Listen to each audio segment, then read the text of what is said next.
All right, I got it all cleaned up because it was getting a little messy there, as you can see. And now what I did was I put all those turkey parts on a sheet pan right here next to this. So I'm going to take one off, put it clean, and put it on the platter so you can see how I do that, okay? First, I'm going to take the breast. And you see how we got all those sage leaves that we stuffed in there? Kind of stuck in there. That's kind of nice. It's a nice little touch, and it tastes good. So what I'm going to do is I'm going to cut the breast up, and I normally would use a roast knife like this. This is what you call a roast knife or a rôti knife in French, you know? And I'm going to cut the breasts up in the size of the pieces that I think are the appropriate size, but you'll notice that I want to keep the skin intact. It just looks like you did a better job because you managed to keep the thing in one good piece. I suppose that's the best way of saying it.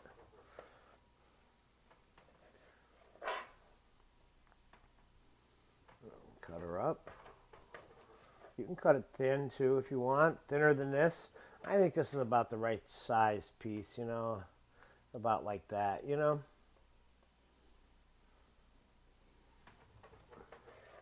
Now, this, I guess right now I'm taking the place of the person who does all the carving at the turkey dinners, but there's no reason why that person can't do this to the cold turkey, of course, if they know how to bone the turkey out. And that might be the challenge that you put to that person. Say, well, there's the turkey. It's cold. You'll bone it out, and you'll need to cut it up and put it on the platter. Now, that may change the whole tradition. Who knows? But the one thing's for sure, you will know how to bone that turkey out and put it on because I'm showing you now. All right, so there's your whole half breast. I'm going to put that up there like that. That looks like that might be a little bit of a lunch thing right there. Okay, let's do that to the other half real quick.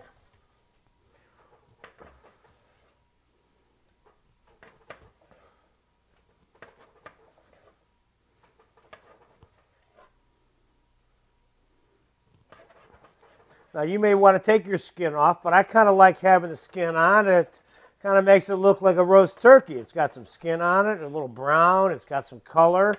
And for those who like to take a little nip on the skin, it's got a little fatty, skinny flavor to it that we love so much. Except for when we don't, of course. All right, so there's the other breast.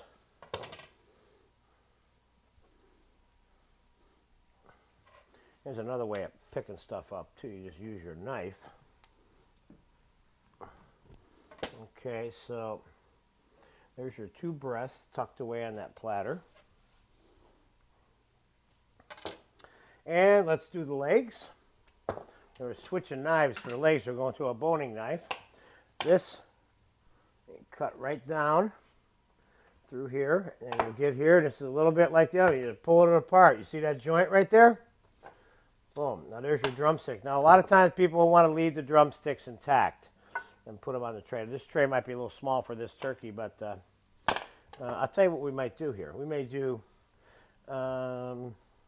half of this turkey on this particular platter. And who knows? And of course, this is a 28-pound turkey. This is probably about the biggest average turkey you're going to buy if you buy it in the supermarket. I'd say your average size is somewhere between 18 and 22 pounds. This is like a 28-pounder. This is a pretty big turkey. But I figured I'd get the biggest ones because that would be the most difficult and time-consuming to cook and cut and present and everything else, as you can see. So you got a little bit of pink here, but not very much. You see that?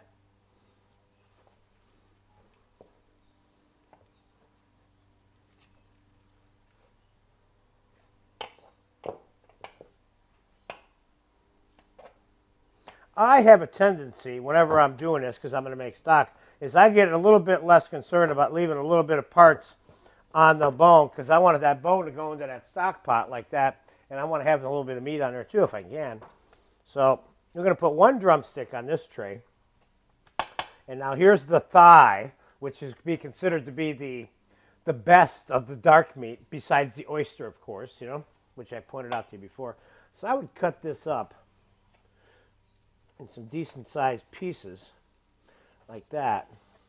So now you're putting the thigh right in there where that drumstick's at.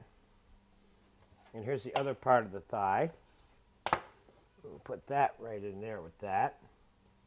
You see how we're coming along here? We're kind of keeping the turkey a little bit assembled like a turkey still here. Let's put the rest of that dark right in there. Now, we're going to take one of those wing pieces, because we want people to be able to see the wing piece. There's some little spare white meat. We'll put one of the wings down here. And you might want, for the effect, you may want to stick one of those on there. Now remember, you got a big platter. You can fit a whole 28-pound turkey on it. That's fine. This platter is only really suitable to accommodate half of this 28-pound turkey, but that's fine. You may only want to serve half your turkey. Maybe you're getting a big turkey, but you only got 6 people, and you don't need the whole turkey out there. And now here, I have all that other stuff. But hey, I got to get that wing bone out of there, too, to show you how to do that. I threw that in the pot without even showing you. All right, so there's the scrap from before. Now, I'll take the rest. This is the other half of the turkey here now. So what I have here is the same thing I have here. All right? Excuse me, you may have a big enough dinner going on where you may end up putting the turkey in 2 different locations.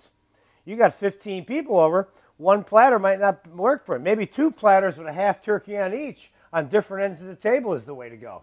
Okay? So let's get this turkey carcass back out here. And let's get that wing bone out of there.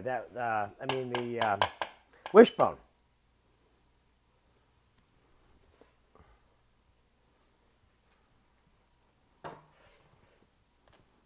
The trick, of course, is not to break the wishbone itself, because the whole concept here is that somebody else gets to break the wishbone. So you just cut around it. See what I'm doing here? I got the bottoms of the wishbone here. See here, look. There's the bone. See there how that popped right out? Look at that. Boom. There's your wishbone. Let's throw this back in the pot. And what I would do here, this you want to clean up as much as you can, because people might want to grab it. You know how they break the wishbone? You make the wish. That's why it's called a wishbone. You make a wish. Whoever gets the biggest half of the wishbone gets their wish. In this particular case, if you're having this whole Thanksgiving dinner that I'm recommending with the bread pudding, or any holiday meal for that matter, I would wish to get a second piece of the bread pudding, but what do I know? I've been on a diet a lot lately, and I probably wouldn't do that, really. Let me just do this now. In terms of how to clean that bone up, take my gloves off, put my glasses on. Now, I know a lot of places, or not a lot of places, but some people will actually dry the wishbones on a string and stuff overnight. I've seen this before. But you could use a towel to get the stuff off the bone, a dry towel. And then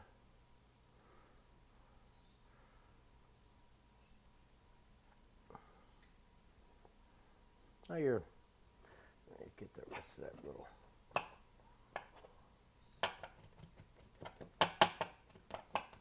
Let's get this little thing off of there. There we go. Okay, that's moderately clean. Now, of course, there's lots of ways to do this, and when I'm going to come back and a little later, we're going to make some cranberry relish and things like that. I'm going to show you a couple of other ways to help decorate the tray a little bit, but the way to go is you put that wishbone in there somewhere, and make no mistake that wishbone is there, and that's part of your whole turkey presentation. When you put the platter down, you put a little wishbone up there, and they haven't seen that trick very often, so that might be kind of fun for you. All right, so there is the boning of the turkey. Okay, I'm back to help complete the presentation of the turkey. I showed you how one might put together a half turkey, but more importantly, I have my grandmother's silver tray here, which is used all the time at my house for big things like this turkey. And I'm going to show you how to assemble this on this tray. Now, I have the other half of the turkey right here where I left it, and we're going to take this and that and put it together on this tray, okay? So we're going to start by putting those drumsticks up there, and we're going to put those breasts right in the middle.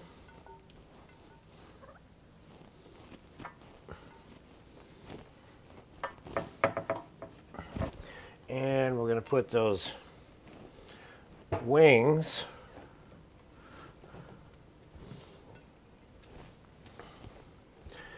and as you recall, we broke one of these wings off. So, and now we have dark meat, which we're going to put separate on the plate. So all the dark is in one spot. Now I have a couple of pieces left here, the dark to cut up.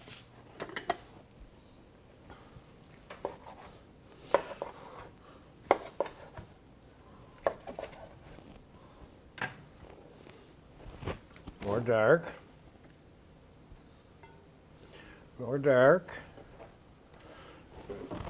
More dark.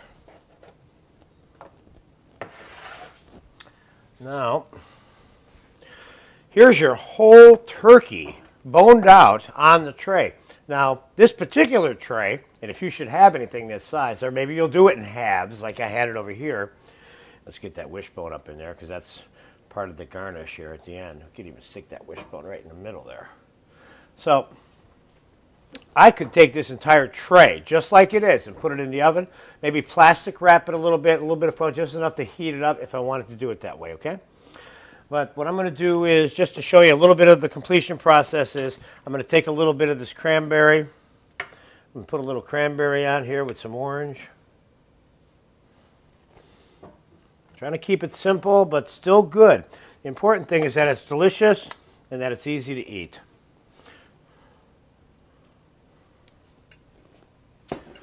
And I might put a little bunch of some parsley in here, because I will tell you that the red and the green go together pretty well. Let's get that wishbone out of there. Let's put that wishbone back here. We're struggling as to where to put the wishbone, but who cares?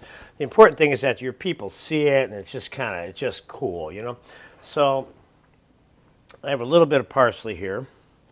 And let's say the chopped parsley left still, and let's say you wanted to have it look a little glazy looking. I have some melted butter, and you can just put some melted butter on your turkey. That would certainly be an option for you, but kind of glistens it up a little bit.